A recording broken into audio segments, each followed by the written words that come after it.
If you want to pump your body and expand your mind, there's only one place to go. Mind Pump. Mind Pump with your hosts, Sal DiStefano, Adam Schafer, and Justin Andrews.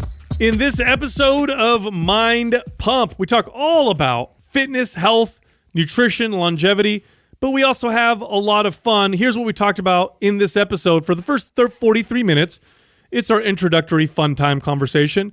Adam gives us a little baby update. His baby boy is like 2 days old now. I think 2 or 3 days old.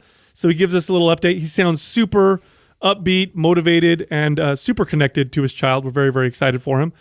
He also talked about how he started watching Stranger Things, but now is not watching any TV at all because welcome to fatherhood. That's a mistake. Yeah. We also talked about how we've opened up more spots for our San Francisco live show. This is because we got a new space. It's bigger. And Dosist, they're the makers of those phenomenal Dosist vape pens, the cannabis vape pens that we like so much. So there's more spots there. Here's what you do to sign up if you want to come watch us. It's at mindpumplive.com. The event is July 12th.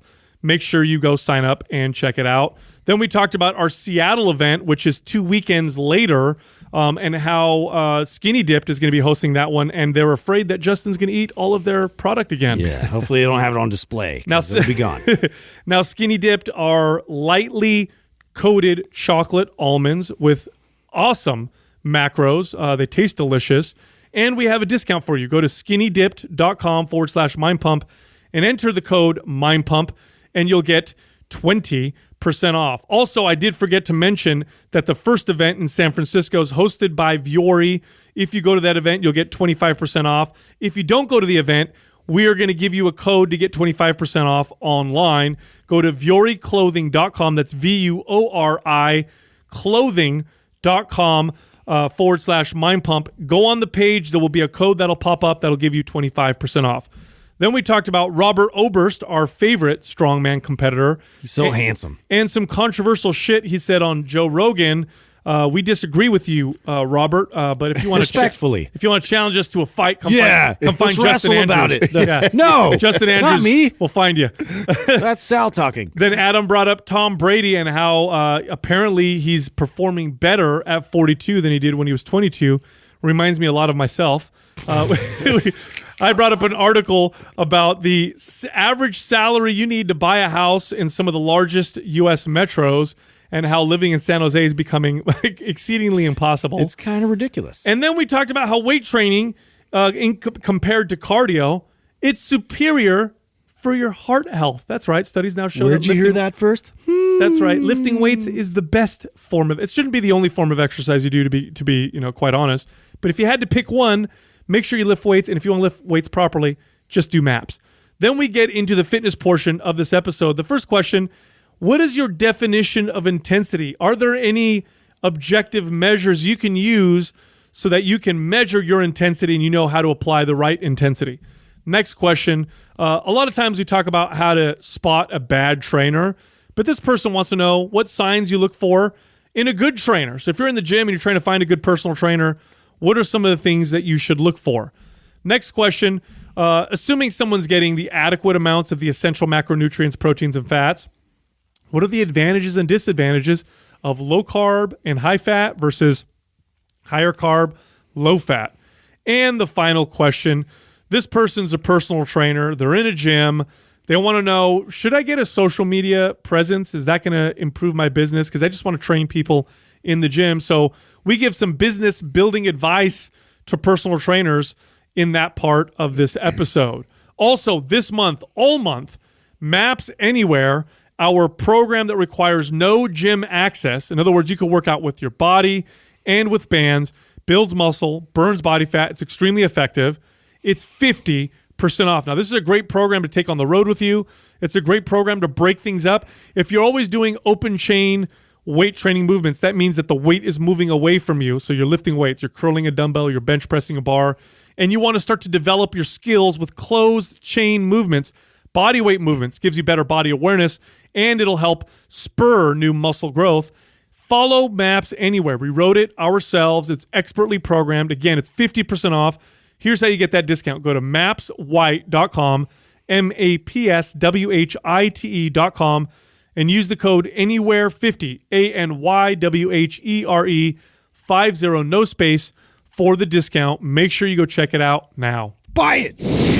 Yeah, so Adam, you're going to save a lot of money on you might as well cancel all your HBO, Showtime, all that shit. I actually thought I'd be watching a little bit more TV. You're not watching shit, bro. Yeah. I was like, I'll catch you up on some of these Netflix shows I really wanted to watch. Like, no, not happening. Actually, you know what's cool is that, and I've got so many. Right now, the most difficult thing is responding to all the fucking awesome people that keep sending me stuff, which I appreciate, love you all. But I mean, my fucking phone has just been blowing up, and I feel like rude if I don't respond back to people. It's just been a little overwhelming trying to do that on top of everything else. But I'm excited that we're able to do this. I mean, here we are, son's a day old, and I'm in the studio with you guys, or 2 days old, whatever. Mm-hmm. So I feel like an asshole. I mean, you should get out of here. Right? Jesus. No, it's a good thing, because I remember, when my kids were born, I still made an effort to do my workout at least, like an hour. You keep some kind of routine. Yeah, it just because. So now that's the part that I think I'm going to struggle the most with. Be honest with you. Do something, right? Because it'll consume you, bro. Well, one of the things that I'm doing right now is that I told you I fasted during the whole process. So I did a 48-hour fast. 2 days ago. I ate yesterday, but I only ate once yesterday. So I really tried to, mitigate any sort of fat gain during that process. Obviously, the fasting was nothing to do with fat or anything like that. That had to do with what I wanted to practice during her whole process. But I would feel, after coming here, like right now, and doing this, like leaving her be, if I were to extend it another hour or two to work out, I would feel guilty. So I do feel that right now. I'm assuming that will subside a little bit in a week or so, like once we've got more of a little bit of a routine. Yeah. Like the first night, it's trying to figure out. I wouldn't even think of the workout in terms of maintaining your fitness. Like, forget that. Just, I'm saying do things to maintain the mental aspect and feeling, don't, like, so you're not so consumed, because it'll just recuperative movement. Yeah, it'll sneak up on you without you realizing it. Before you know it, you and her are going to be so consumed, or feel so consumed by everything. So it's a good thing every once in a while that you both. She's obviously still healing from the whole process, but pretty soon, you'll be able to kind of, tell her, like, get her out, like go for 40 minutes, go to the gym or go for a walk or something like that. Yeah, no, it'll be interesting to see. I mean, even last night, which is, I think, probably one of the hardest nights typically, is the very first night where, he wants to nurse, and her milk is still kind of coming in. I would think that most people would say the first few nights is probably some of the most challenging nights. We have my sisters there, and we had family all there yesterday. So, part of me almost feels guilty of, like, sharing the process, because I'm supposed to be like this, oh my God, it's so hard, I'm so tired. It really isn't, bro. I mean, I right now, I'm like, I told you guys before we got on air, like, I'm trying to make sure that I give enough time with everybody else, let everybody else hold him, and let her spend her quality time with him, because I just want to swoop him up every chance I can get, and keep him on me.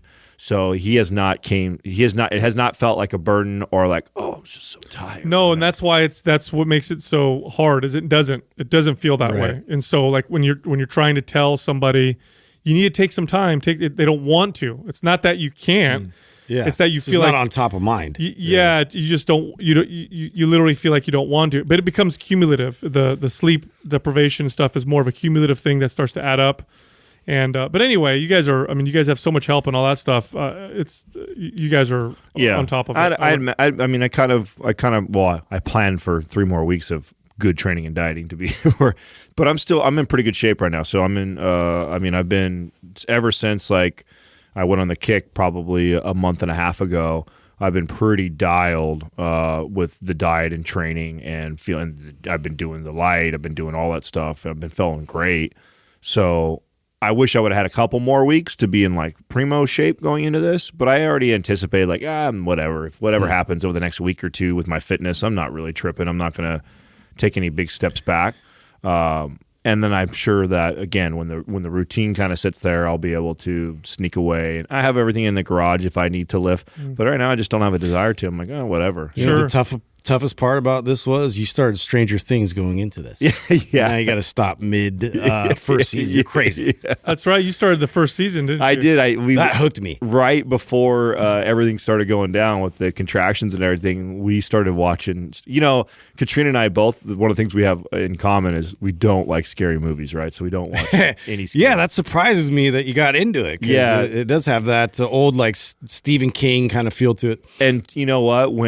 I remember when we tried to watch it, and it's the way the show really does start. It starts off a little eerie, you know, and both of us were just like, you know, I know everybody loves this, but this is not our late night show that we want to watch together, right? So we just kind of we kind of passed on it. But like, it's one of those shows. It's just like we can given Sal so much shit about not seeing Game of Thrones for so long. It's so many people talk about it, about how amazing it is. Yeah. I'm like, okay, I need to just power through a few episodes and see if it can hook me, and it did. Like once I got through a couple episodes, and I was like, "Oh, okay, this is cool." Yeah. Like I'm into it. It's the nostalgia piece that they do so good. 100%. So that and it keeps getting better, dude. The third season, they hit like I felt like I was a kid watching. So this is what you're so right about that, because that's the part that I'm enjoying the most. I mean, there's things. It's a trip. What it's doing too to me is. And I guess this is a thing when you start getting fucking to our age or whatever. Like you stop.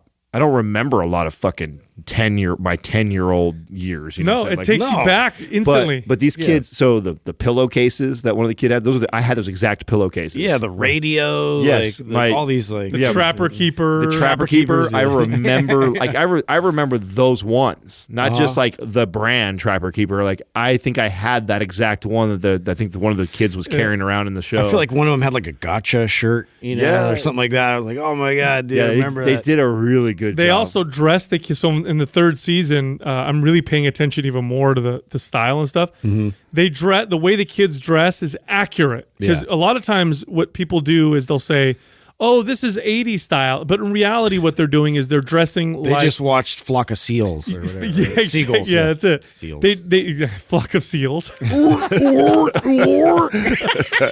In an alternative universe. That'd be like the worst music ever. These guys are terrible. Yeah. But no, a lot of times people say, "Oh, I'm dressing like the 70s," or "I'm dressing like the 80s," or whatever decade. But what they're doing is they're dressing like pop stars and rock stars from that decade, which nobody really dressed like that in the 80s.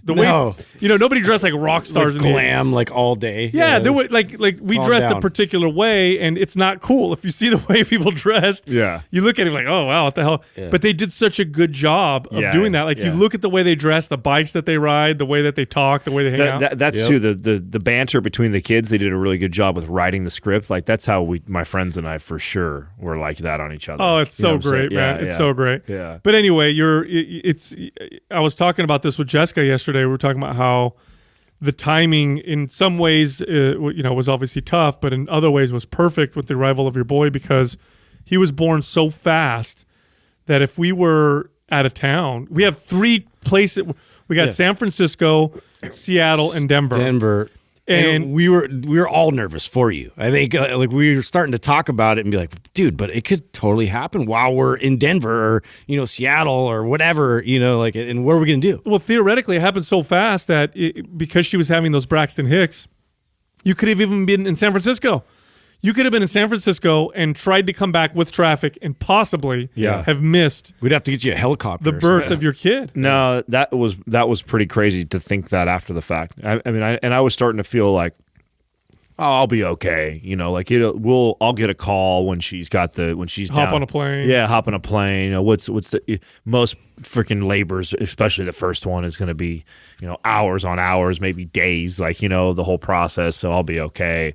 But yeah, no, this shit it came so quick. Dude. It came so fast. Speaking of San Francisco, did you guys see that Taylor was able to move venues to get a bigger spot? He was working it's nice. So now we have more tickets. We have, I think, 20 more tickets available. That's right. For San Francisco. He was working on the relationship with our good friends over at Dosis, which is really cool to be doing another event with them, because we did an event with them a while back. And so they have hopped on board. They want to be a part of the San Francisco thing. So what that basically did was open up a bigger venue for us. So we now can hold more people in there. I think there's 20 more available tickets. You said 20 more tickets. So the way it's going to do, the way it's worked out is at 5:00 we're doing the meet and greet, which is at the Vuori store in San Francisco, which they're going to give everybody there 25% off, which they never do. Big discounts like that. But anyway, you can go there. You can shop if you want. Hang out with us. We'll be there. We're going to be drinking, hanging out. After that, we're going to move to the other venue, which is about It's like 10 minutes away. Yeah, it's like down the street. Yeah. And there we're going to have Dosist is going to have one of their concierge bars. Do you guys remember we did that event where they had all the different vape pens and then they had little samples of terpenes, and so you could kind of learn about cannabinoids and terpenes. It was so rad. So they're going to have that at the speaking event at the venue where we're actually going to be doing the talking, which is kind of cool. Just made it even better. Yeah. Speaking of Vuori, so you know how they have that return policy that everybody's like, it's the best return policy? Yeah, they have like the Nordstrom's kind of thing, right? Remember when Nordstrom's did that? I think they were like the first to really do this. Where So I didn't know this. I didn't know anybody ever did this. Oh, you didn't know this? Not with clothes? This is what made, in my opinion, this is one of the things that made Nordstrom so famous was, you know, they came out with, aside from they carry really good clothes and high-end stuff, like, but they also have this policy where it's like, we take it back. Costco did the same thing for a while too. Like Costco did this where it was, you know, we'll take if you're unsatisfied with it, doesn't matter if it's 6 months, 8 months later. I didn't know this. Yeah. This is crazy. So you could I didn't know you would do this with clothes because you wear them. Yeah. You know, so you could literally I could buy a pair of Vuori pants or a shirt and a year later take it back. Yeah. Dude, that's crazy. I'll tell you something. I'm never giving those chino pants back, dude. I could live in those things. They're so comfortable. That's because they look like it's your style, bro. It is much my style. It's got a little, pocket for my cell phone I just found. I was like, oh shit, I didn't even know this was on there. Yeah, dude, those are my favorite. What's so smart about the company, it's just, and like I think Nordstrom's figured out too, it's like when you got a product that is so fucking good, you can lean on doing things like that. Because it's like, hey, you know, there's all just like us. It's like we have a 30-day, money back guarantee, no question asked type of policy with any programs, and we can stand by that. And it's like, are there people that take advantage of that? Of course, we're not stupid. You know what I'm saying? Like we know that, but it's such a small percentage because you provide something that is such high value that it's like it doesn't matter. It demonstrates supreme confidence in your product. Like if you don't have that much confidence in your product, you're not wanting to give that kind of a promise. You know what I'm saying? You're just a hustler. Imagine if all those Instagram celebrity kids that start their own clothing line. Oh my god! Did a guarantee like that? Yeah, right. You know what I'm saying? Everybody would be returning their shit back in like It's 30. all itchy. Yeah, they'd be shrinks broke. 3 times. Shrinks every time I wash it. Now, what's after the San Francisco? Because then we're going. Is it the following weekend? Yeah, to Denver. Is it Denver? Yeah, and then to Seattle. And then Seattle the following. So Seattle is Skinny Dipped, right? They're the ones sponsoring Skinny Dip, right? Yes. So they called me. I don't know if I told you guys this, right? No. So they called me up.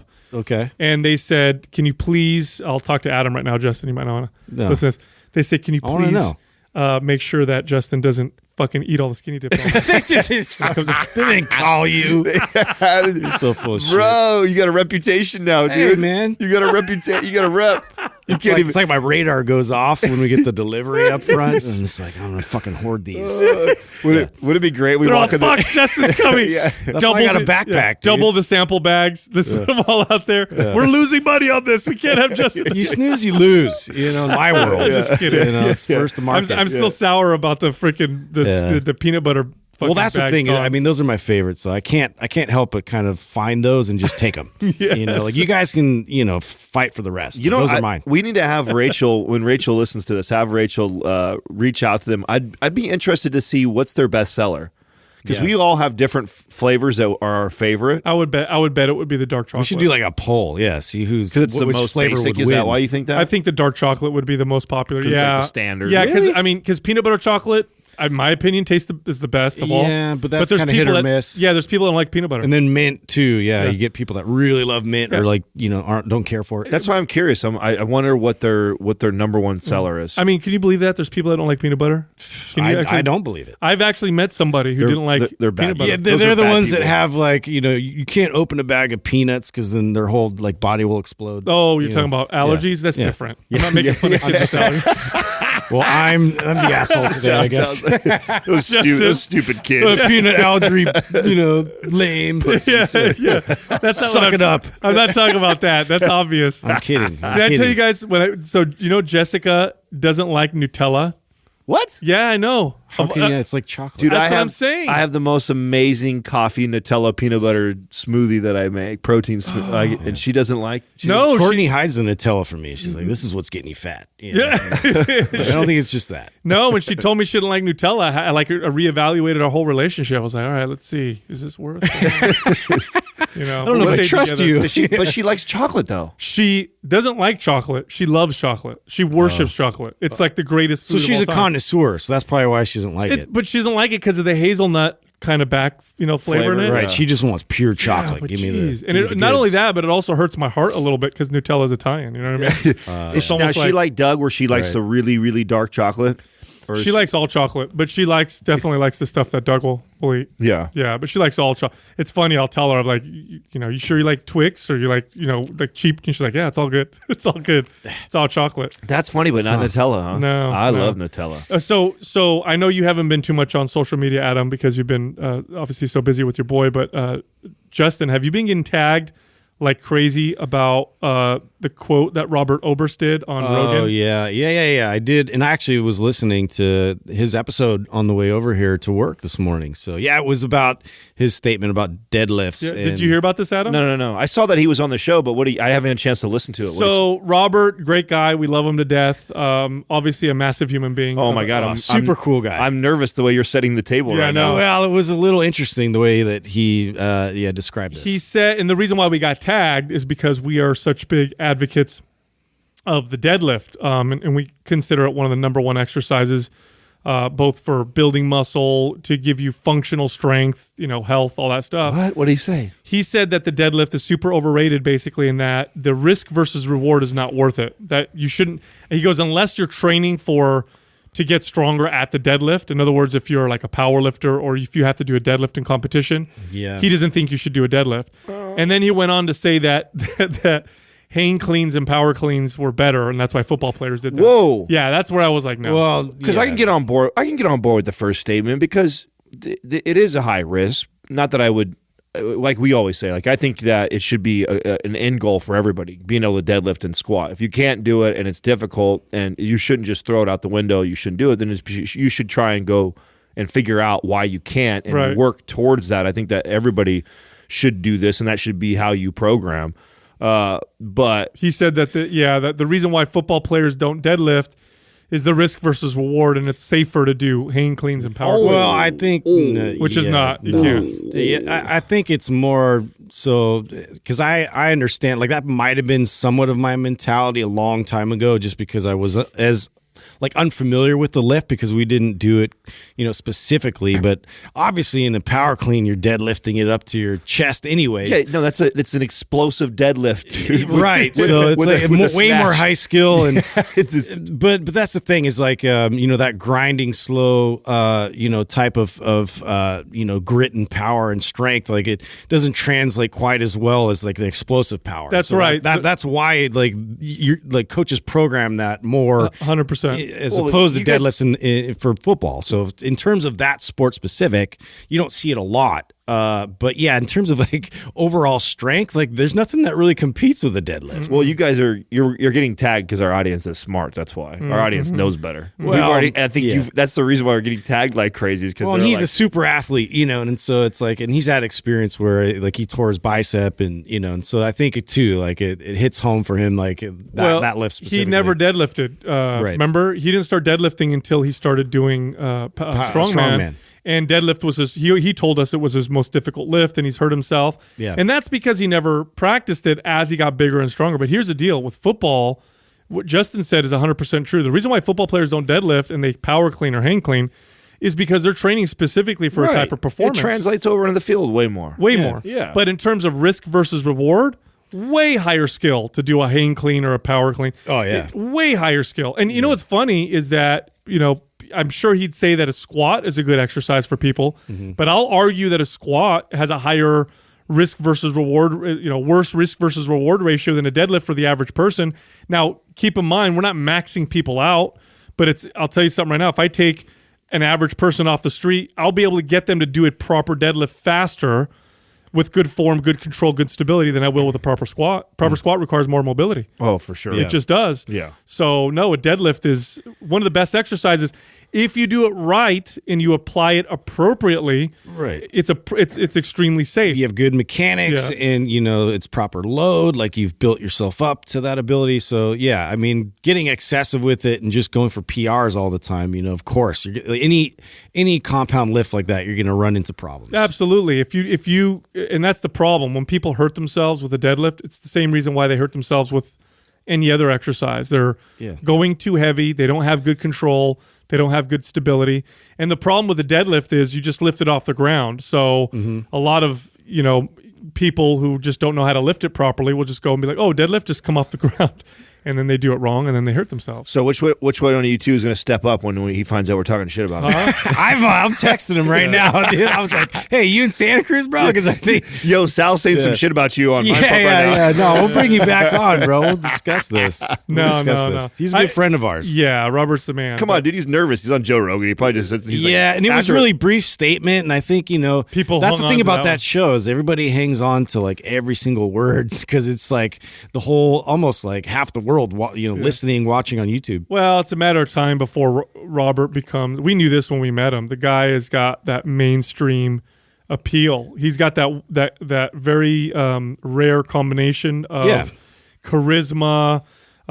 He's got that likability, and then of course he's the massive guy that stands out. He has a presence. Yeah, and and he did great on the show. And I listened, to most of the interview, and he just was, he was hanging with Joe and talking shit. It was great. It was a great interview. He's got that X factor, which is why we wanted to work with him. And he is a very smart dude. Love the guy, dude. Yeah, love the guy. And didn't he do a series that's supposed to come out on History Channel or something? Yeah, about Strongman. The History's Strongest Men or something like that. That's gonna be cool. Yeah. So while we're talking about superstar athletes, I don't know if you guys saw this or not, and I haven't. You're right. I haven't been on social. I haven't been around, but I did see my buddies text us.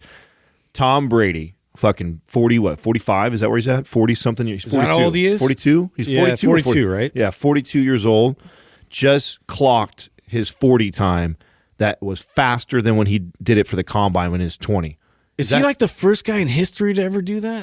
Wait a minute. He ran NFL. Okay, so he ran faster at 42 than he did when he was like 20 years old. That's insane. The combine, bro. Wow. When you go to the combine, okay, all NFL players that are all potential NFL players that are trying to get into the NFL that get invited to the combine. You train for that. Remember when we talked to Jamal and those guys? Like, there's like when you have the potential to get into the NFL, you train specifically to do well. Do well at that. Yeah. I mean, that's everything for you. That's could be make or break whether you get into the league or not. So that was like that's what held me out from playing and getting a starting position. Like D1 schools, they measure like the 40 time specifically is such a high standard for them. If you have not that great of a performance that day, you're fucked. Right, and Tom Brady didn't. So and I know there's probably a handful. If anyone's listening right now and they're like, oh, he was hella slow in the first place. Well, for sure whoever's saying that right now is some fucking 25-year-old kid or younger. Because if you're 35 and above, most certainly if you're 40 and above, and someone told you, yo, you think you could run a faster 40 than you did in your 20s? Like, fucking not one person would stand up and say yes. Yeah, I don't care how slow it was. Right. It was his speed at that age and training for it at that age. Right. So the fact that he got faster 20 years later, insane. That's insane. I could totally see the internet trolls though, because what was it, like a 5.2 or something? The first attempt. Yeah, it was like then 5.16 or something. It's he was slow. Like that was part of why he slid as a quarterback. So part of why Tom Brady fell as far as he did in the draft was because of his 40 time. I mean, although that does not matter that much at the QB. Obviously, the guy became one of the best quarterbacks of all time.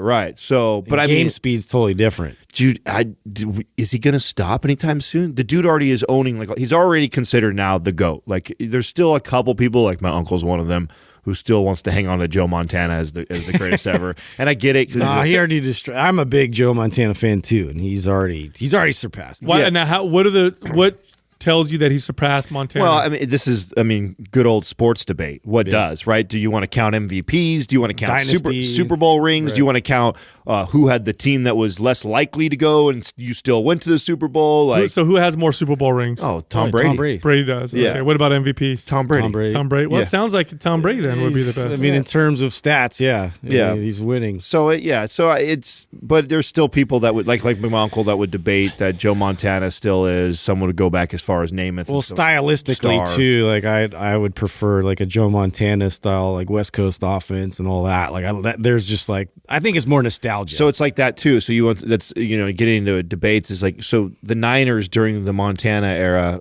there was a lot of passing, right? Well, they revolutionized it. Yeah, it wasn't that way before. Like they were the ones that started that, right? So always when you have somebody that changes the way the game is played, you get like extra credit for that, right? Sure. Because it's like you're an innovator. Yeah, right. For 20 years the game was played a certain way. This guy comes on the scene with this coach and this team, and all of a sudden they do everything different. This is where we could argue that for Brady too, in terms of just dropping somebody into the system and then being a successful championship team. 100%. Yeah. 100%. They mastered that. Right. And that's the other thing too. A lot of people take away, some people now, it's crazy, there is some people, not a lot, I shouldn't say that, that actually still take the credit away from him because he's in a part of an amazing system. So who had a better system already? Tom Brady came into the Bill Belichick type of system, and it was amazing. And they could slot anybody in and be okay. But dude, get out of here with that. Like he's fucking greatest all time. He still leads the whole team. And to me, it's what's dope is to see how healthy he is. That's what I was going to say. At this age, if this motherfucker doesn't stop for 5 more years, even the most ignorant people that don't think he's the GOAT will have to give in by that time. Well, here's what are you going to do when he goes to the Super Bowl 2 more times? Concede. Yeah. Well, here's the thing. Of all the major sports that I can think of, the one that is going to be most impacted by wear and tear and age is football. Right. Oh, yeah. I can't think of a sport right now off the top of my head. Maybe boxing.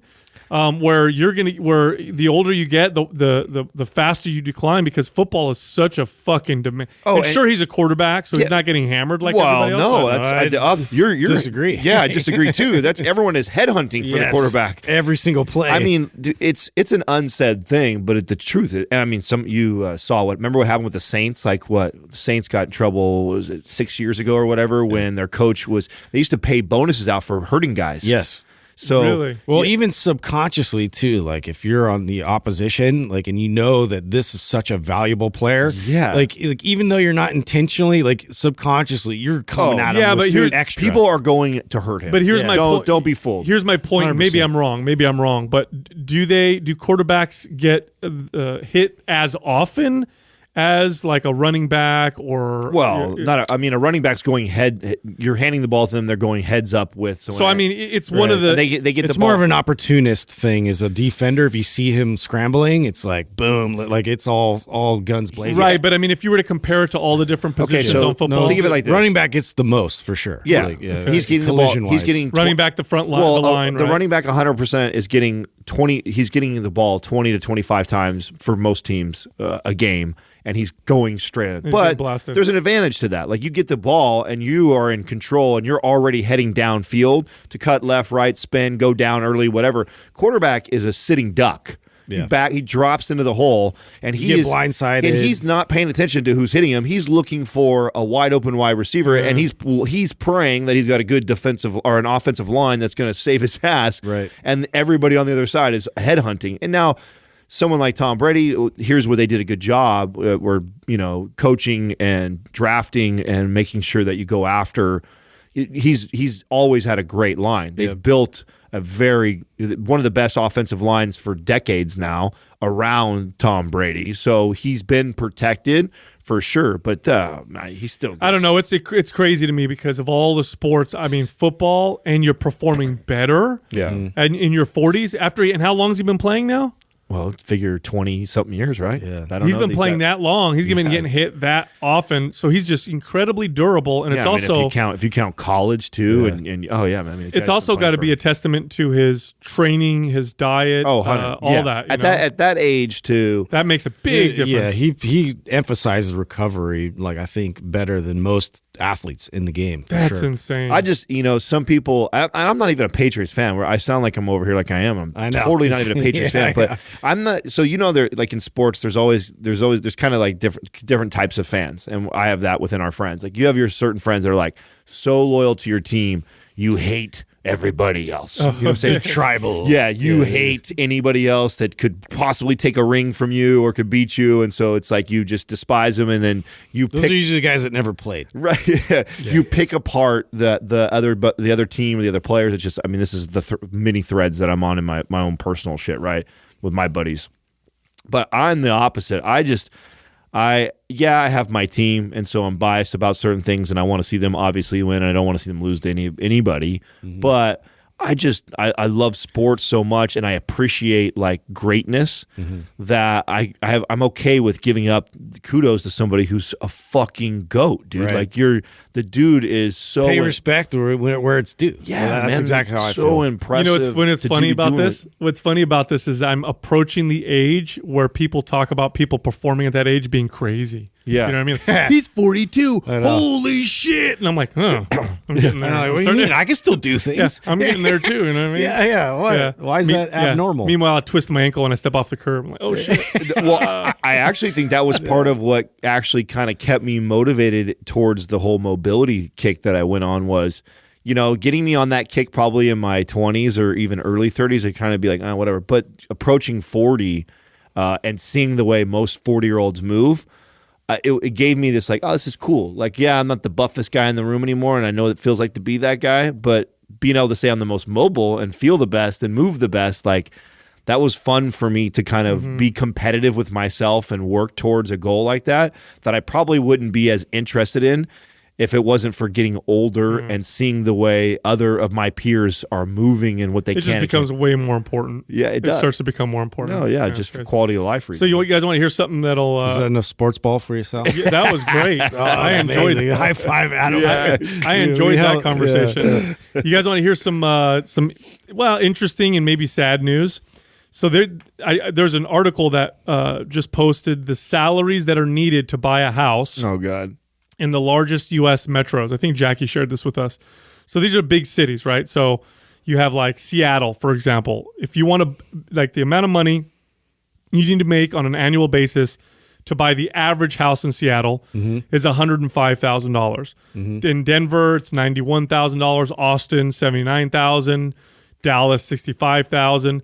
So you can go all around and look at all the big That cities. all sounds reasonable. New York City, $105,000. Boston, $106,000. Where are we at? So San Jose, you ready for this? The average amount of money you need to make per year to buy the median house. And now you guys know San Jose well because we live here.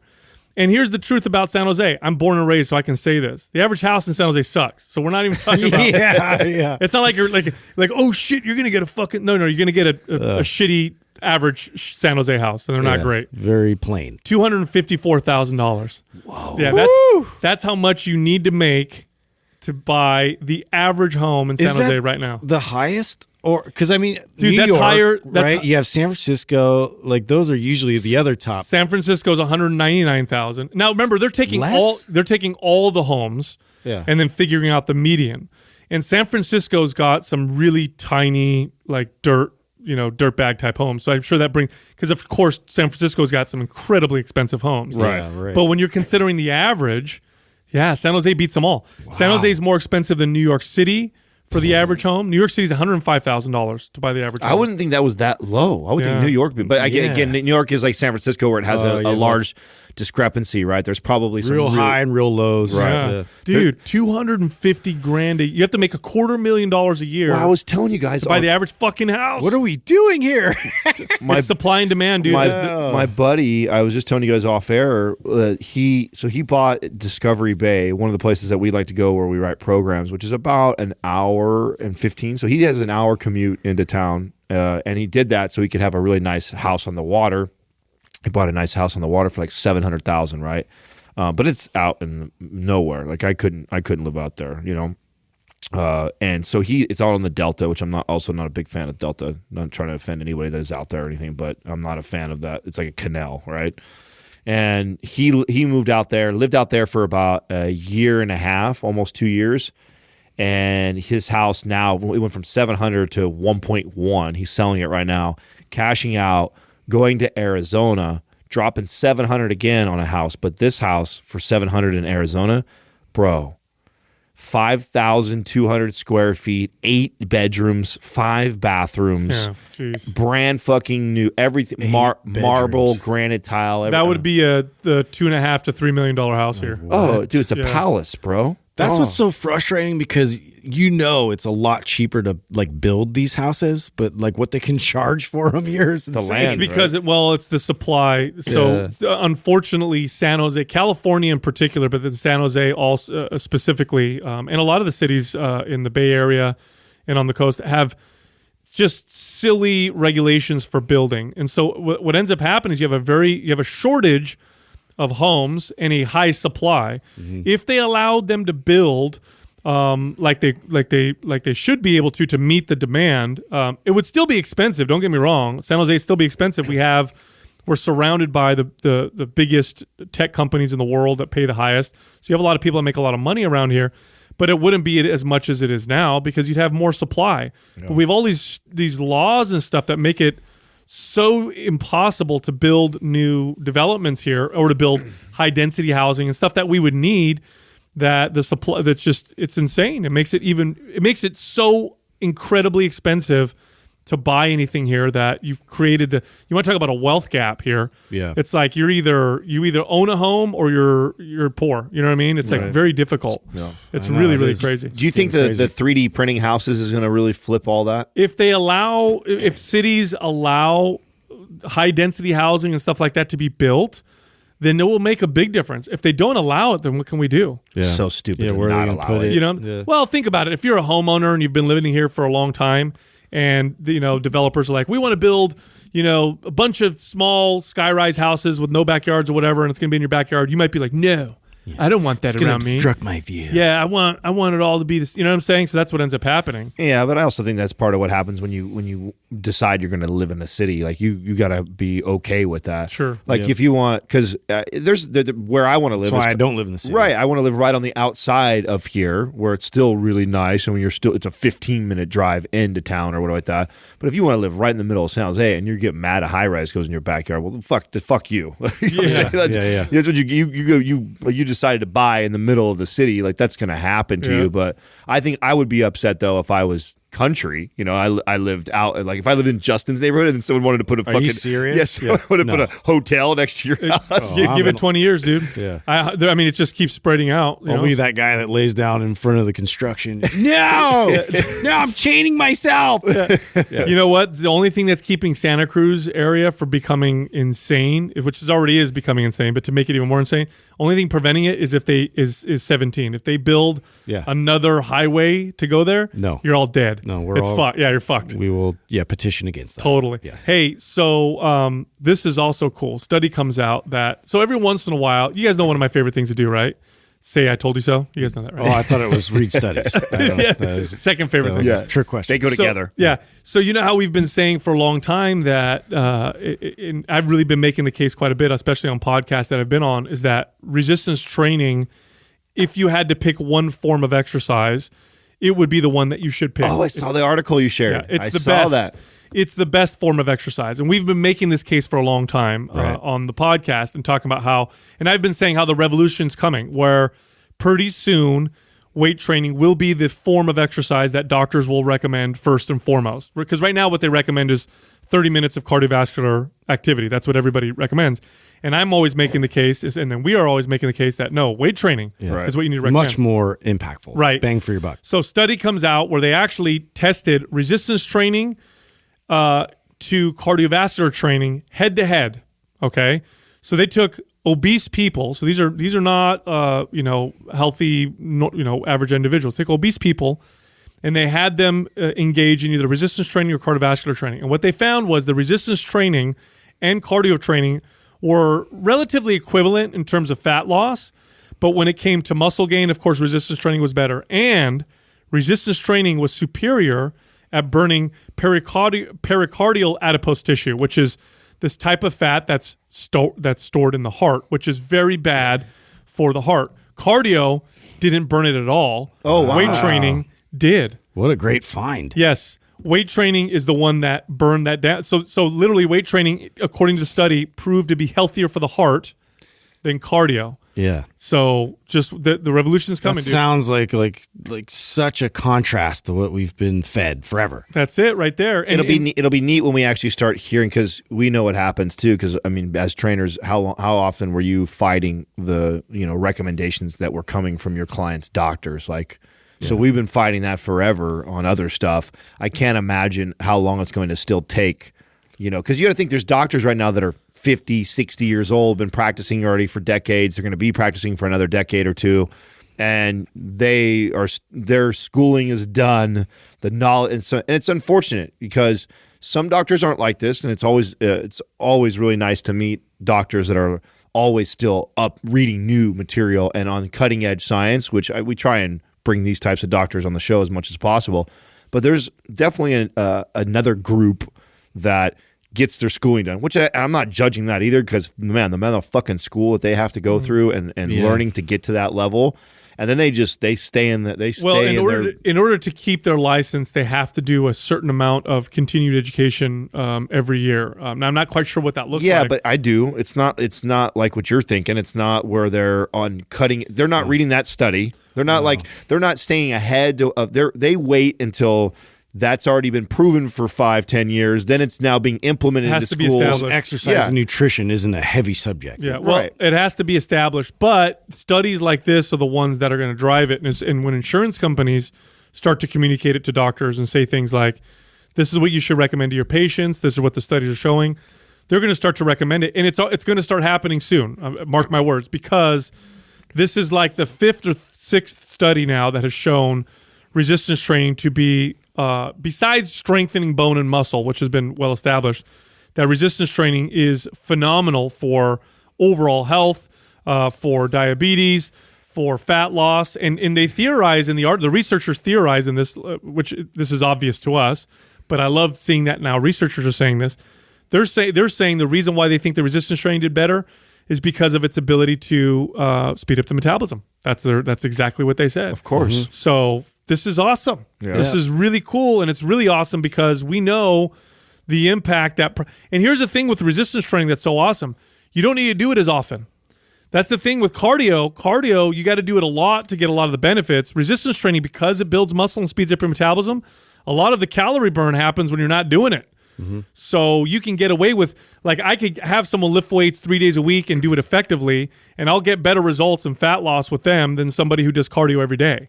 So it's a smaller, it's less of a commitment, and it's more achievable. Now the only downfall is it's more complex, but that's okay. That's why we're creating programs for people that they can learn these types of things. It's great the science is catching up, man. Yeah, so awesome. It's exciting.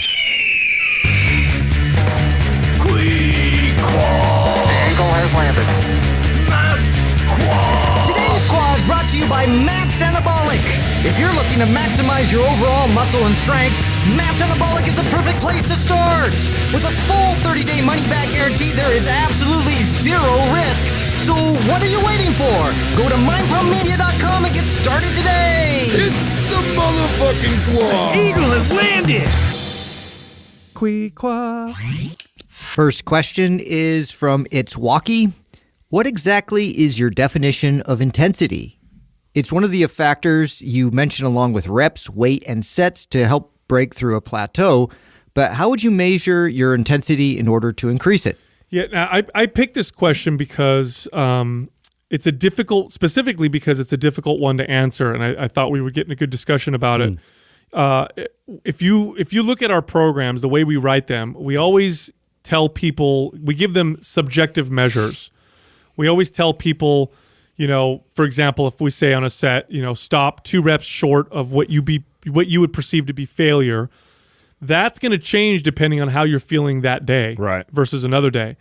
So intensity, it's hard. It's very difficult to have an objective measure of intensity. It's the same way. It's the same thing. Exactly. That's the same thing about pain. I mean, it's like people's perception of pain is completely different when you talk to each individual. So intensity for me, it's pretty similar. Totally. Well, and you can also, intensity isn't just this mathematical equation that you plug in to the point that you're making, Sal. And you can also manipulate it in a lot of different variables. For example, I can increase the intensity of my workout without changing the exercise, without changing the sets, without changing the reps, but just simply making the rest period shorter by 30 seconds. Totally can make the same workout extremely more intense. I can also pull back on the intensity by adding 30 seconds. So that's just one example of that. I can do that now. I can keep the rest periods all the same, keep the sets all the same, but reduce my weight that I was doing on all these exercises by 10%, and that could reduce my intensity. Or I can increase it by 10% and increase my intensity. So or the number of reps you're doing. Right, exactly. There's so many variables that you can play with to manipulate intensity to be more intense or less intense.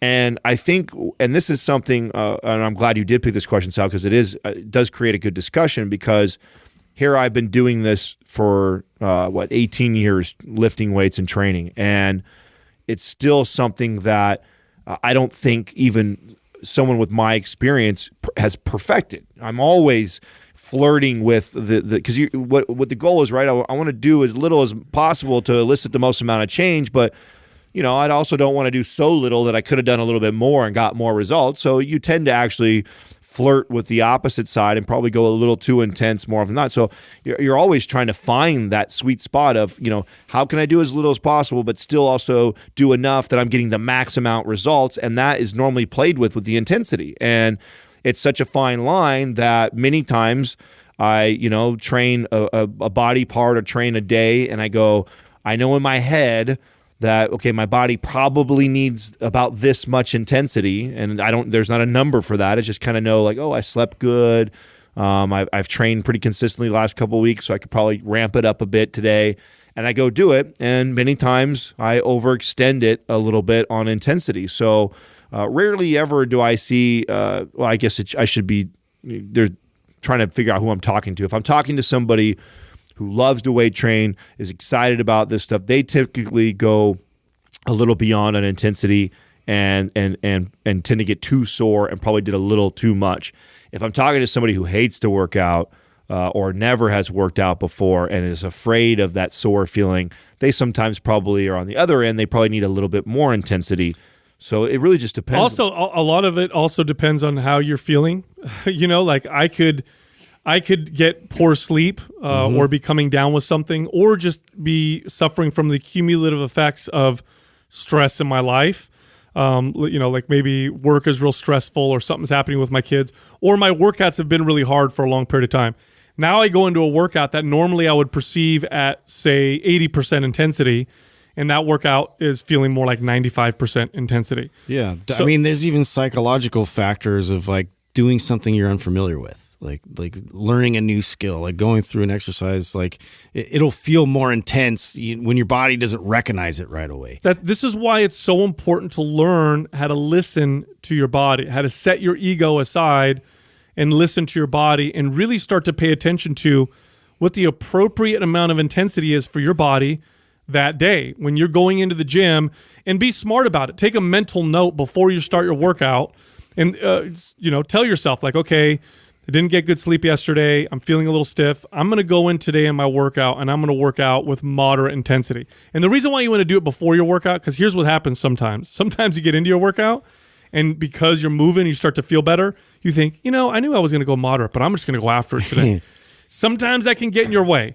Sometimes that can mess you up a little bit. So make that mental note beforehand so that you train with the appropriate intensity, because training with the appropriate intensity will get your body to consistently progress. Training with too much intensity will get your body to not progress. Training with too little intensity will also slow down your progress. This is also, a good example of what really good programming does well, right? So what we try to do in all of our programs is to kind of naturally build this in for people so they don't have to think about this, because I understand how difficult this question is. What's too intense, or how do I measure it, or what percentage of my max? We get that question, what percentage of my max should I be at? Well, shit, all that stuff, like Sal's saying, it really depends on how you feel. So the way all the phases in all of our programs are designed is we're always kind of manipulating one or two variables, like we're talking about, that would naturally increase the intensity of the workout. And it doesn't take that much. And so at first glance, somebody who probably reads the program may not realize we're not speaking to intensity. We're not saying, hey, phase 2, ramp up your intensity or give it more this workout. It's like, we know that if this person has been following this rep count, this set count, this tempo, this range for this many weeks, all we have to do is change a few things come the second phase, and it will naturally become a more intense workout because their body is just not adapted to that. They haven't done that exercise or they haven't done that rep count. And so it'll naturally increase the intensity just the right amount to where hopefully they keep progressing. And to me, that's that's one of the many things. There's lots of ingredients that make, I think, the program design really, really important. That's one of them that I think is extremely important that we've done really well. That's one of those things with training. I think it's the main game of like trying to improve is to really like manage this intensity and figure out how to scale it properly and really introduce it, but then, be able to like extend that out so now we can increase it properly and then also, start over again and pursue a different type of attribute so that way, you continue to gain the benefits from it because it is such a powerful tool that I think that people really need to respect it in that too much right away you should recognize what that feels like, like whether or not like your body's like responding in a visceral way, like I feel pain or I feel like, like super fatigued or, all these signs and signals. Like you really have to be hyper aware in the beginning of the process so that way when it starts to come back, you can know how to deal with it. This you get better at this with time. This is something that you start to develop kind of a feel for with some experience of training, where you start to kind of develop a mental image of what maximal intensity feels like for you. You start to become more in touch with your body and know when you should train harder, when you should train lighter. Lots of things affect how you feel around this. It's funny, I did a post the other day about music.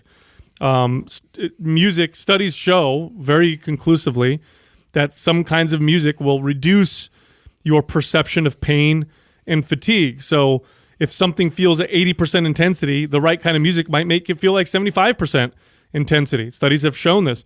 Caffeine is another one. If you give someone caffeine, and they'll perceive pain as being much lower, and they'll perceive intensity as much lower, and so you tend to push yourself harder because your perception of those things starts to change. But as you work out consistently over time, you'll start to develop a good understanding of the right kind of intensity for your body. That doesn't mean you're not going to make mistakes. To this day, I'm still overstepping and understepping the right amount of intensity. But as I've worked out throughout the years, I've gotten much more accurate with what is the right amount of intensity for my body. But there is no way to objectively really measure this. It's again, like you said, Justin, it's like objectively, measuring pain. Like, how do you do that? Yeah, how do you do that? I think too, like when you do overstep, that's where even journaling or something where you're like making a mental note of all the factors that led into that, whether or not it was just because you overloaded the exercise, whether or not you pressed further rep wise, whether or not you came into that workout with, you were fatigued already. You didn't have that type of, force ability that normally you would. So just, your state of mind, like all these types of factors, like I think it's just being more aware of what led into that. So that way, you can mitigate it going forward. Next question is from Catherine B. Fit. In a lot of your past podcast episodes, I've heard a lot about how to spot a bad or inexperienced trainer. For example, trainers just trying to exhaust clients. And that is mostly what I see in gyms. How do you spot a good trainer? And if you don't see any in your own gym, how can you go about finding one? This is true. We talk a lot about how to find, like, the things that you can see in a trainer that will tell you, like, oh, they're probably not a good trainer. But I do think it's important to talk about signs that you're looking at a good trainer, somebody who actually knows what they're doing and cares about what they're doing. One of the first things that pops into my mind is the attentiveness of the trainer. Is that trainer that tells you a lot? Really, it does, right? Like, are they really paying attention to what their client is doing? Are they watching their client with intention? Are they modifying form?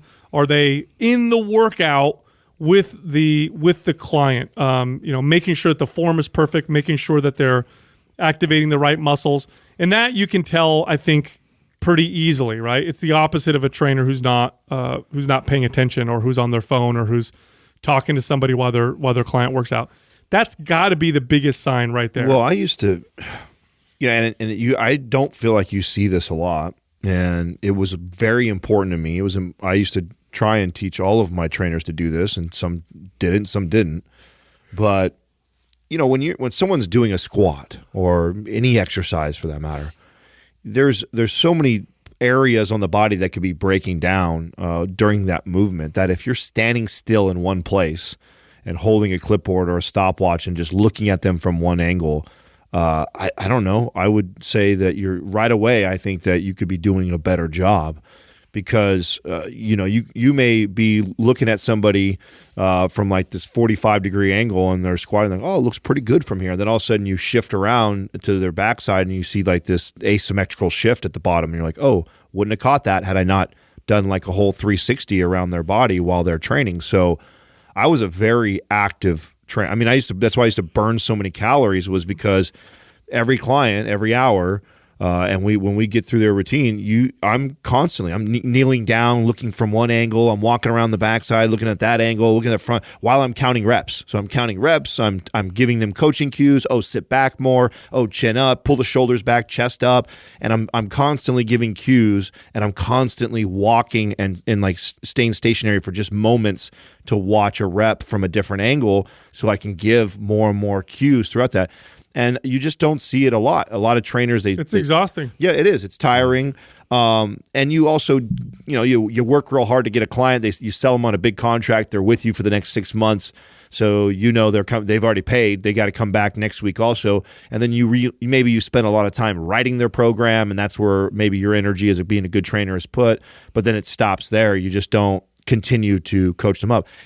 Being a good trainer is not that much different than being a good coach and everything else that you've seen. It's like the ones that are paying the most attention, giving you the most feedback and cues, and then it doesn't just stop there. And this is, if you're an outsider looking in and you're trying to assess a trainer, this is difficult because, and I'm going to use Justin as an example because I don't think he was a super loud trainer, but a trainer that puts a lot of emphasis on the other parts of their life. Like, what else are they doing outside of the gym? And I know that because he worked with me, and so I saw what he was coaching to after he worked him out. He'd sit him at the desk, and then I'd be able to sit and listen to what he's telling that person to do later on the next day, and remember this. Like, there's a lot of value in that a person who's just assessing a trainer with his client on the floor doesn't tell you, because a really good trainer recognizes that I only have you for 1 hour of the day. The other 23 hours, you've got to be making a lot of good choices, or I could be the greatest trainer in the world for that 1 hour, assessing you, checking your cues, motivating you really well. But then I just let you do whatever the fuck you want for the next 23 hours, and you won't see as good of results. So there is that piece too, that it's not just about what you see in the gym. It's also how much does that trainer coach to all the other aspects of your life? Do they talk to you about your sleep? Are they talking to you about, things that you can be doing to alleviate some of the joint pain that you have? Are they talking to you about your different meals and food choices and what could have been a better choice than that choice, and commending you when you do good things? Like, man, there's a lot. I saw a really good trainer the other day at Club Sport. It was a young lady training her client. He was doing an overhead press, and this is just, I can't help but do this. If I'm working out in the gym, most of the time I'm in my zone. I'm doing my workout. But every once in a while, if I break out of my zone, my eyes immediately go and find the trainers in the gym. Those are just my people. So I tend to watch what they're doing. It's fun for me to watch, and I can't help but sometimes notice certain things. And so this young lady was training this guy. He's doing overhead presses. He gets to like rep 4, I think it was. And he looked like he could have done another 10 reps. It didn't look hard to him at all. But he puts the bar up, he racks it, and then he kind of puts his hand on his shoulder and moves his arm around. And so you could tell, and she was far away, so I couldn't hear what she was saying, but you could tell she's asking him about his shoulder. So they immediately stood up, moved away from the bar, and she started doing shoulder mobility exercises and correctional exercise with him. And I immediately thought, That's a fucking great trainer. Good point. Now, a bad trainer would have, said, oh, your shoulder hurts, no problem. Let me take a little weight off, keep doing it. A terrible trainer would have said, we're not doing this exercise anymore, believe it or not. That's what a terrible trainer does. Oh, you hurt when you squat? We're never doing that again. Let's go move and do a leg press instead. A good trainer would say, oh, you can't squat. Where does it hurt? Let's find out why you hurt. And let's see if we can get you to be able to squat without any pain. Let's try this correctional exercise stuff over here. And that's exactly what she did. She moved him away. She did some wall circles. She did some other exercises with the shoulder to try and help with his mobility. He went back to the shoulder press, and I could tell by the look on his face, the feedback he gave her was like, that's great. Oh, wow, my shoulder doesn't hurt anymore. Yeah, I pay attention a lot to the clients. I'm very observant in terms of how they're coming in and then how they're leaving, what they're doing. Yeah, well, what they're even doing before they meet with their trainer. And sometimes, and this is a hard thing to do, to really take the time to establish a good ritual and make it a priority. I guess I revere a lot of trainers that emphasize the unsexy stuff. And the stuff that, at the time is super unpopular. It's not part of the HIIT, style training. It's not they're doing all the stuff, is going to get them the best results. Right. And it's going to do the best for their body, regardless of if they're really overweight. They're not just blasting them and trying to get them to sweat. They're taking them and they're going through the mechanics of it. They're explaining all you guys are talking about, the communication piece of how they're trying to get their client to further understand the why, and and that their client is asking them and stopping mid-set, should I be feeling it here or should I not be feeling it there? That kind of stuff, and that open communication and feedback between the two parties is so crucial to having a good experience. That's right. A bad trainer is somebody that makes you work out. A good trainer is a guide and a teacher. Totally different. Yep. Imagine a guide and a teacher teaching someone how to exercise. That's what a good trainer does. It's their teaching, their coaching, their guiding. A bad trainer is do this, 5 more reps. You can do it. Move to the next one. You can do 3 more reps. Come on, get in shape. You want that coach, that motivational person, the person that's yelling at you, that's getting you inspired, that's making you sweat real hard. They don't have a lot of value. I'm just going to tell you that right now. I remember I had a trainer like this that worked for me years ago. And that's what she was really, really good at. And, because she worked in my facility, I would give trainers feedback. And so I brought her back and I said, look, you're very good at it, motivating and inspiring, and your clients have a lot of fun when they work out and everybody sweats. I said, but you're going to have a lot of trouble keeping clients past 6 months. You're going to have a lot of turnover. And she argued with me. No, I'm not. They love me. I said, look, they're not going to last past 6 months. Your workouts are always intense. It's all about motivation. At some point, there's nothing you can say that will continue to motivate your client. That's just life. You can't stay in a constantly super elevated, motivated state. It just doesn't work.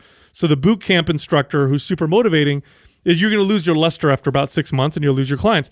And sure enough, she'd go through this huge turnover every 6 months and had to find new clients. And finally, she accepted some of my coaching and she started changing her style a little bit, and then clients stayed with her for much longer because she learned how to coach and teach. And so you can see that when you're watching a trainer. Are they just pushing them and motivating them? Which there's nothing necessarily wrong with that, but if that's all they're doing, they're not a good trainer. They're just a boot camp instructor, motivational speaker, whatever you want to call them. Are they actually teaching, coaching, and guiding? Now that's somebody, that's like a sensei. That's somebody that you're going to be with for years because they're going to continue to coach and guide you through your process of learning how to develop behaviors around fitness, health, nutrition, long-term. That's somebody that you want to work with forever. In fact, my average client would stay with me for, 8 years, 9 years towards the end of my career. And a lot of these clients didn't train with me very frequently. Towards the end, if I'm training for someone for 7 years, 10 years, or I had clients that stayed with me for 12 and 13 years, at that point, I'm training them once a week or once every other week. I am there. They didn't need me as much to be there, but I'm still guiding them. So they'd come in, they meet with me every other week. I'd take them through some exercises, talk about what they did, go through some, talk about their challenges, give them some ideas for workouts until they see me again, and then come back and see me. And these people maintain their fitness. Well, long-term. you also then become the trainer that anytime anything weird about their body, their feeling in their gut, their lack of sleep, they start to reach out to you. They don't cancel. Yeah. That's what you'll see. Bad trainers will get cancellations. There's My shoulder another hurts. sign. Yeah, my shoulder hurts. I can't work out with Right. you. A good trainer gets the phone call. Hey, my shoulder hurts. I want to see you. Can I come in extra What this week? can we do? Exactly. Yeah, you know when you've built that up as a good trainer, when you have that credibility that your client, anytime something is not right about their health or their body or anything going on with them, they want to see you versus looking for a reason to get out. And that to Sal's point about the boot camp trainer, the trainer that just is great at motivating, that's the trainer that gets canceled on because I don't feel good today. My low back is bothering me. I'm tired. I'm not motivated to come to the gym now. Oh, I'm supposed to see Adam at 6:00. I'm canceling that appointment. Versus, no thanks. Right, I feel this way, and I know Adam. I know when I tell him this is how I feel, he'll modify my workout. Totally. He'll make me feel better. Right. He'll make me feel better. I'll go to my workout as much as I don't want to go right now. I know that once I leave that hour, if I express to him what's going on with me, how I feel, he will make adjustments to what's probably best for my body. And I trust him that way to do that. And I know when I leave, I'll feel better.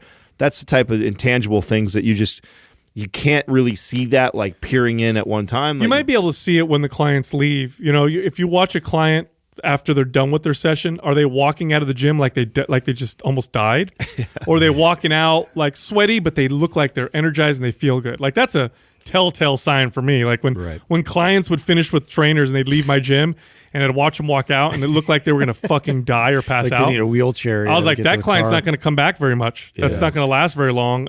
But the people who left kind of happy and feeling good, like that's a happy customer. And that's somebody who's going to be working out long term, who's developing a good relationship with exercise. Yep. Next question is from Hanha. Assuming someone is getting adequate protein and fat, what are the advantages or disadvantages of different macro ratios? When would you recommend high carb or high fat? Does it matter for the average person? Jesus, there's like 4 questions in that right Yeah. there. Well, I think what we should mainly great talk question. about is just the difference between a macro profile that's higher carb or and lower fat, and versus one that's higher fat, lower carb. I think would be probably the best place to start. Now, I can tell you my personal experience and experience with clients, and I can also tell you what the literature says. So, low carb diets tend to be easier to eat lower calories on. Okay, anecdotally speaking, if a client is eating a high fat, low carb, moderate protein diet, and all other things being equal, calories are the same, it tends to be more satiating. They tend to not crave wanting to eat more food with a diet like that. Now, the drawback to it is the performance, athletic performance. A lower carb diet, and studies will support this, reduces power output and high intensity stamina. Now, it may be okay for low intensity stamina. Some studies show that low carb, high fat diets are fine for like long steady If state you're fat type. adapted. Yeah, exactly. But if you're like lifting weights or sprinting or playing sports, low carb diets are not ideal. Same thing for building muscle. Like you want to pack on muscle mass. Can you do it with a high fat, low carb diet? You can. Is it harder? You better fucking believe it. Way easier for me to gain muscle when my carbs are higher and my fat is moderate. My muscles are fuller, probably because I can train heavier and I'm stronger. That it seems to work. Now, knowing some of this stuff, this is more anecdote. I don't think there's a lot of science necessarily to support this, but anecdotally speaking, for the average person, I like doing both. I like having days where my carbs are low, my fat is high, and I get some of those benefits. And I like have days where, my carbs are higher and my fat is low. And sometimes I'll go through periods of each where I notice some benefits of one and detriments, and then I flip it around. And long term, that seems to be the best strategy that I've found when it comes to macros. I not only agree with that, that's where the direction I was going to go after you started there, is that I have a theory that I think somebody like our good friend Lane would probably debate me and try and argue, because we don't have a lot of science to support this. But I believe that just like everything else in our body that seems to adapt to things, that why wouldn't our body adapt to the same macro profile and breakdown that you've been eating months in and months out and years in and years out? And why would it not be advantageous to switch out of that? Like, to me, it makes total sense that everything else, the way our body adapts, there's benefits to taking it out of whatever you were doing for a consistent amount of time and switching it up. I think there's got to be not only health benefits to that, which I think they're a little bit easier to argue that, but maybe even performance and long term. So this is where someone like Elaine or someone may come and try and debate like, oh, well, let's show me that in a 6-week study. Well, in a 6-week study, you could probably show a high carb diet is better than this diet, but over years, over time, or even longer than 6 weeks, going months and months over time of the same foods, the same type of macro breakdown over and over and over, you can't tell me that that person would not greatly benefit to completely flipping the macro profile on its head because of what the body will now have to do to adjust to that. There's got to be some great... This is why keto got so popular. Everybody was eating, high carb. They switched to keto, and then they noticed all these radical benefits because it was just dramatically different than what they were doing before. And there's other reasons. I'm sure they were avoiding some of the processed foods they were eating and whatnot. And all of a sudden they're like, oh my God, I have less appetite. I don't feel as bloated. I have, no energy dips or whatever. And then they stay on that long enough, and then they throw in some carbs and like, oh my God, I have more energy when I lift weights. I'm stronger. And it's like, okay, it's because you were on one for so long that when you switch, you get some of those. It seems like our culture's been doing that for us anyway, right? Yeah. We're low fat. Now we're keto. Now everybody's trying to hop on the vegan, like get us off meat. And it just seems like this, I don't know, like we all just kind of find benefits once we switch out of like the current thing we've been doing for too long. Well, and guys like us that have been doing this for a really long time, I think have had the opportunity to watch all these trends happen. And I think that's exactly why I theorize that it just makes sense to me. The best thing probably to do is to spend a little time in a high carb type of diet for a while, then spend a little time in a high fat, low carb type of diet, then spend some time in something that's moderate, then play with a carb cycling type of, when I started coaching clients, I used to do this real generic meal plan that was very basic that the computer used to spit out. And like I spent no time really coaching this part. Over years, I've seen all the different benefits of different types of diets for different people and recognize that, I could have two people that you would think would benefit the same from this type of diet, but then completely are different and don't. Yeah. So what I love to do with all clients, and I've been doing this now for at least 5+ years, maybe 10 now, where if once you hire me, what I'll do is I'm going to take you through all of them at one point. At one point, I want you to experience what it's like to almost eat like a vegan. Like we'll go this moderate protein intake, and we're going to do tons of vegetables, and we'll live kind of like in a diet like that for a while. Then we'll do like a paleo-esque, and then we'll do ketogenic, and then we'll do carb cycling. And I really just want them, and as a coach, what I'm doing is I'm not saying follow this diet and then tell me if you like it or not, or let's see your results on the scale. I'm asking you, I'm probing. I'm let's talk about what do you notice? Do you notice your mood, your energy levels? Do you like it? Is it sustainable for you? Do you notice anything with your skin, your hair, your stool? How's your workouts been on it? And then as they're giving me that feedback, I'm not just leaving it there. I'm coaching like, oh, that's probably because we've increased this, and so you're noticing these things. Well, if we go back to how humans evolved, we're quite unique animals in the sense that we can eat a lot of different things. We're very omnivore. There's cultures that eat lots and lots of meat. There's cultures that eat lots and lots of vegetables, and within those cultures, they eat seasonally. Okay, humans probably. I don't have to say probably. I would bet 100. I would bet all my money that for sure, humans ate what was around them. That's the only thing that was available during the seasons, right? Yeah. So if it's a summer season, there's going to be summer foods that'll be growing. There'll be probably more luck hunting and killing certain things as it gets colder, becomes more winter. You're probably eating less vegetables and less fruits. You're probably eating more fish and fatty type animals. Well, plus all the nutrients you get that are different, right? That help benefit, like say in times where you're experiencing less sun, for instance, and like the plants and the fish and things around you are more beneficial towards getting you certain vitamins and nutrients that you're deficient in. That's right. So we evolved having somewhat of a seasonal diet. There were probably long periods of time where we didn't have any food. Then there were periods of time when we didn't have any carbs. Then there were periods of time where, you know, we didn't have lots of meat. And this probably happened year over year. It was probably seasonal, you know, like, oh, here comes winter. You know, look at old cultures. What do they do to prepare for winter? They kill animals. They store the meat in a way that keeps it from going bad. And they eat mostly meat and fatty fish. Yeah. You know, if you go up into the like Scandinavian countries, they have this culture around eating cod. It's one of the reasons why those cultures thrived in during the winter when they got no sun whatsoever. Cod is very high in vitamin D, for example. Yeah, we watched that, like they noticed with rickets and what was happening when they're so deficient, but the people that were eating this cod liver were not having that same thing happen to That's them. right. So we ate seasonally, so it only makes sense to kind of do that with your diet as well. Eating the same thing all the time, same macro profile all the time. I don't necessarily, as long as it's healthy, I don't necessarily think it's bad, but I think it's probably better to throw in some diversity.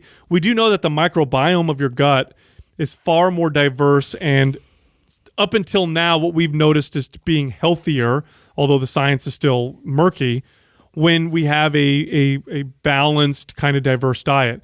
When someone eats the same stuff all the time, we notice that the diversity of their microbiome declines significantly. Like if you take a keto person who's been keto for a year, they're going to have far less diversity in their microbiome than somebody who eats a diverse, kind of balanced type of diet. I'm still waiting for this continual glucose monitor to be able to use that with, you know, clients, like trainers use it and it be accessible to like your average person, just to see like how your body's responding chemically on that level as well. Did I tell you guys that was one of the cool things about the misdiagnosis of Katrina? Oh, I was just going to go there. Yeah. That's exactly what happened to her. Yeah. Because she went low carb for so long. Right. I mean, she was under 100 grams every day, maybe closer to 50. Right. Every day.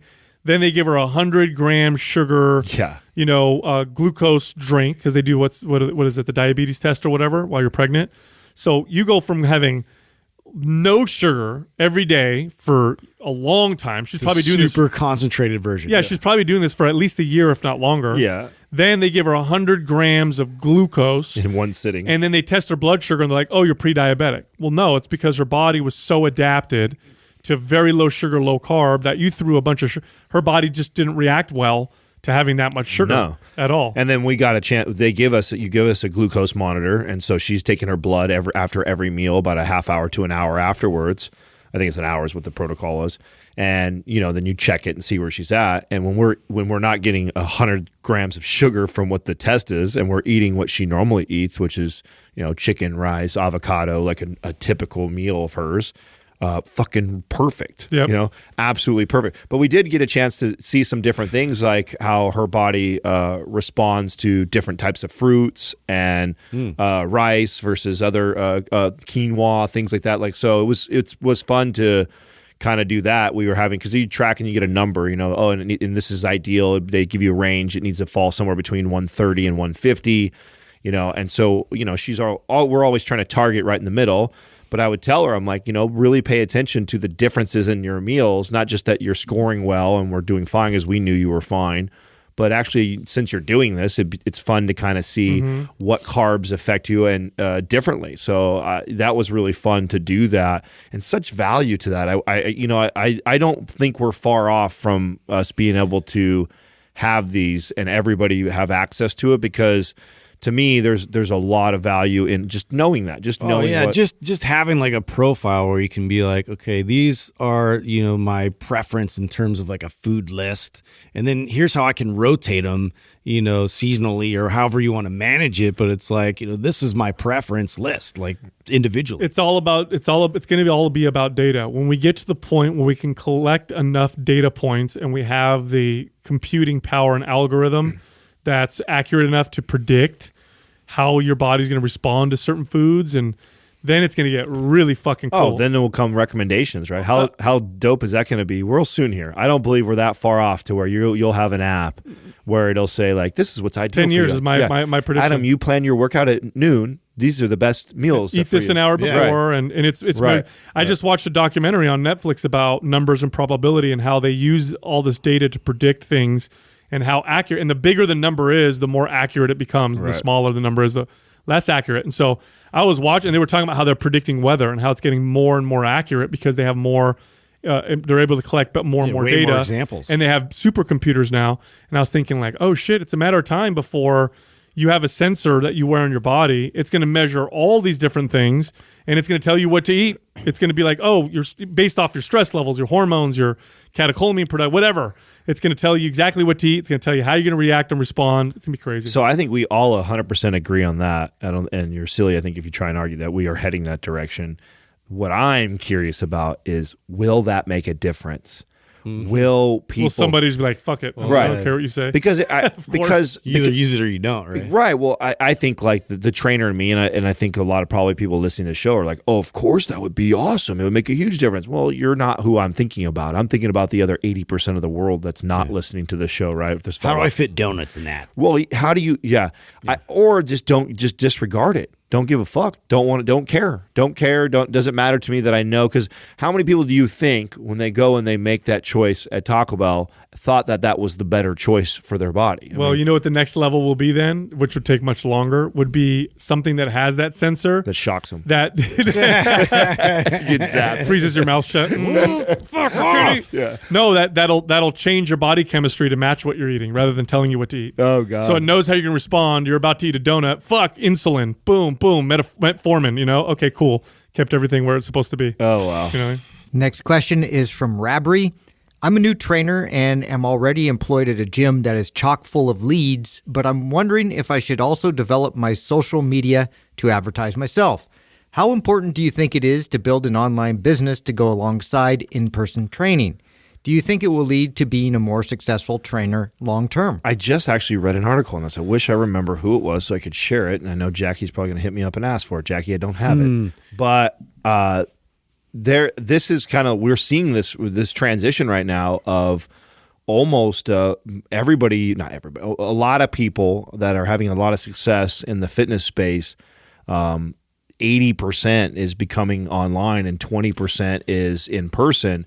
And the old model was completely opposite of that. And we've watched that transition happen. So a lot of these successful gym owners or in-person trainers, the ones that are most successful, 80% of their revenues are coming from online. So I think it's crucial. I think it's crucial to be very successful as a trainer, to actually build a social media or build a presence online or have some sort of a business that generates revenue for you virtually that doesn't require your in-person time so you can scale. Well, yeah, it's no different to me. Like when I just branched off on my own, and there in person, there was like you had this book, and it was like basically you could advertise yourself for somebody first coming into Gold's.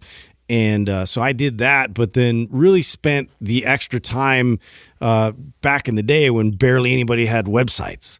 So if you can believe it or not, like there was nobody in there that had a website. And so I was like, this is an opportunity for me to basically be different and show that, I care more and that I'm more professional. And that really paid off for me. I got a lot of leads because just for the fact that I had a website address that could go there, that could even read further about me, see more examples of people that I've had as clients and their stories. And so I think that, social media, that's an even easier route because now it's like you don't have to spend all that money that I had to spend to build up and develop this website. This is just something that you need to consistently, provide value from and gather leads organically through just what you're already doing with your clients and training. No, look, even if you don't want to do any online training, even if you just do personal training, or in person, I should say personal training, you should definitely have a good social media presence. And it's funny, if we go back 15 years and a trainer asked me the question, Sal, should I have a business card? My answer will always be yes. Well, these days, your social media page is your business card. Right. Nobody cares about business cards anymore. If they're gonna hear about you and look you up just to kind of see, like, if they hear like, oh, Justin's a good trainer, you should check him out. Be like, all right, let me look him up. What's his Instagram? That's the first place they're gonna look. It's a little snapshot. Now, you don't need to have a million followers or anything like that. If you don't plan on having an online business where you're selling and doing training online, who cares about your followers? but you should have some pages online, Facebook, Instagram, whatever. Instagram would be probably the preferable one, in my opinion, that is a good representation of you.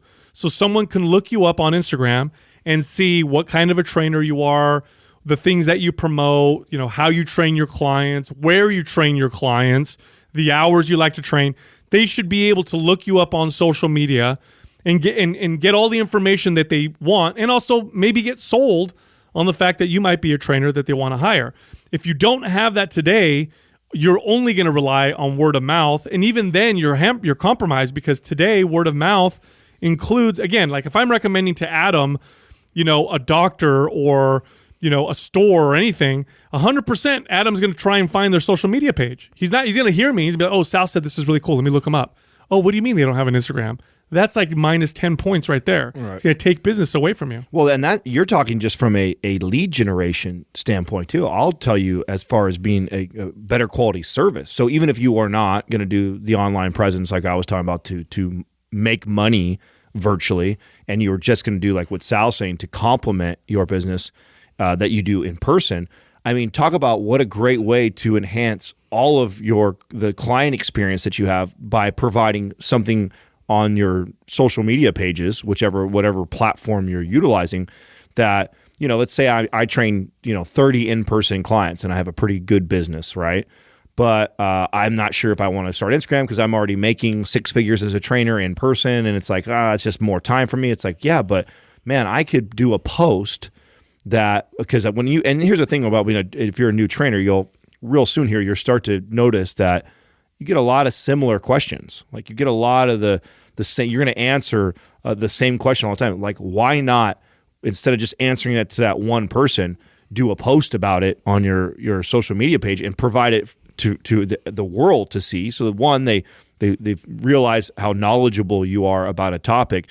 Two, you get to answer the question of the client who asked you the question anyways. And then there's a really good chance that one of your other 30 clients had the same fucking question. And they now, because they already follow you on Instagram or Facebook or YouTube or whatever, now get that answer too. Man, and what's great about that, it becomes compounding. Mm-hmm. And then it also starts to speed up your ability to service your people. So you say you're a new trainer now, right? You are. Give it 2 years that you've been building this page. It's like, so we're able to scale like we right now. And part of the success of that is we have a customer service department that doesn't need to be a trainer for 20 years plus like we are. All they need to know is where to find that on our YouTube channel, our Instagram, our blogs, or our white papers, our free guides that we've given out. And so all she has to do is she gets this really technical question. It's like, oh shit, well, the boys have answered that before, and just click, copy, paste, and send. Now imagine that being you with your own business. You've been slowly building up your Instagram or slowly building your YouTube up of giving good free information. Now these same questions start recirculating. You're like, oh, I did a great YouTube video on that, or oh, I did a great post last year on that. Let me just copy, paste, and send that to that client and let them read it. Right. It's funny because yesterday I was talking to Jessica's friend. She's trying to get pregnant and talk about fertility type stuff, and so I texted her friend and I gave her some advice. It's exact same advice that Jessica had given her, but because she'd heard it from someone else or through a different means, it clicked, and now she's doing it. This will work for you as well as a trainer. You may communicate to your client 1,000,001 different, times on why they should avoid, let's say, heavily processed foods. But then maybe you make a post about it, and it's a long post and it's a well-written post, and they read that post. Then it might actually click. Believe it or not, this actually works. I oftentimes got clients to understand what I was talking about through using different means to communicate with them. Sometimes I'd communicate with them verbally, and if it's just not working, then I'd maybe send them an article, and then I'd write something, and then they'd read it, and then it would click. So your social media page, like Adam's saying, can provide tremendous value to your clients who already work with you, already hear you. Now they go on your Instagram, they see you did a post about deadlifts, and you write about something, and then it clicks, and they go, oh, you know what? That's what he's always telling me. Now it makes sense. So I'm going to start doing this exercise. And it naturally opens the door for the possibility of you maybe down the road wanting to build a virtual business, right? So It's your real estate. right. Maybe right now you don't have any plans to online coach. You've got a successful in-person business, or you don't really desire it, and maybe you don't even like Instagram. So don't use it like that. Don't use it to be scrolling on butts and talking to people back and forth. Use it to provide information and put content on there like you're talking about, Sal. Scrolling them butts. Yeah. That's the new term right there. Scrolling them butts. Hey, what are you doing over there? I know you motherfuckers are doing that. I'm scrolling on buttons. Called out. Look, if you go to mindpumpfree.com, you can download our guides. They're all absolutely free. You got to go check them out. They're very, very useful. Also, you can find us all on Instagram. You can find Justin at mindpumpjustin. You can find me at mindpumpsal, and you can find Big Daddy Adam at mindpumpadam. Hey, Big Daddy. Thank you for listening to Mind Pump. If your goal is to build and shape your body, dramatically improve your health and energy, and maximize your overall performance, check out our discounted RGB Super Bundle at mindpumpmedia.com. The RGB Super Bundle includes MAPS Anabolic, MAPS Performance, and MAPS Aesthetic.